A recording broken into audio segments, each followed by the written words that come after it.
Good evening, Greta. It's great to be with you. It's always nice to have you. First of all, do you agree with me that this is growing, the number of people involved in terrorist organizations? And if so, why is it growing? It's certainly growing. You can't doubt that. The Global Terrorism Index shows a huge increase in 2013, and 14 is going to be much worse. Attacks in the West, in Ottawa, and London, and Boston, and Fort Hood from '09. Why? It's symptoms. It's not a war against terror. This is a long war against political Islam, an ideology that's not only the Islamic State of ISIS, but all Islamic states. And it's really a problem in that we've not been able to define the narrative. And the narrative is that within the House of Islam, there is a push against theocracy. There is a vacuum created from the Arab awakening. And right now, the Middle East has been torn between secular dictators and radical Islam or political Islam, and there's been no third pathway.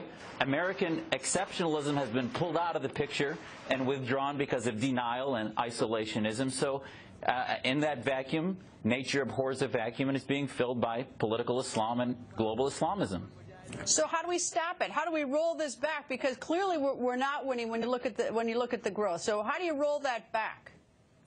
Once we get past the denial, we address Islamism, jihad. We then begin to create public-private partnerships where, I mean, look at this is bigger than the Cold War. And in the Cold War, we had hundreds of experts on Soviet war theory, communism, in the Pentagon and State Department. Right now, you could probably count on one hand, and those are actually covert, who, if they stick their heads out, will be called Islamophobes and targeted by the OIC Islamophobia lobby. So we need to start to have a national consensus that the long wars against political Islam and Muslims are our greatest assets that want to reform into modernity and push back against the clerics and the theocrats that are right now dominating our community. Are we in denial, or is it that we feel sort of overwhelmed? I mean, this is a war where your enemies aren't just confined to one spot. I mean, it is all over the globe. You could see that from our graphics. Is it denial, or we're overwhelmed and we just don't know what to do?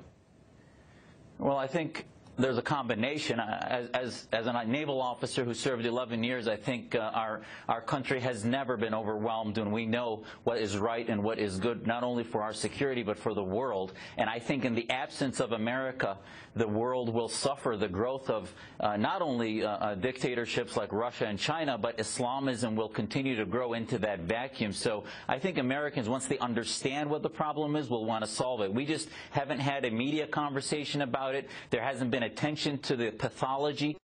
We haven't had the skill set to treat it, but once we do, we will treat it and we will win, but it's a long war. It's not short. Dr. Jasser, thank you as always, sir. Thank you, Greta. Appreciate it.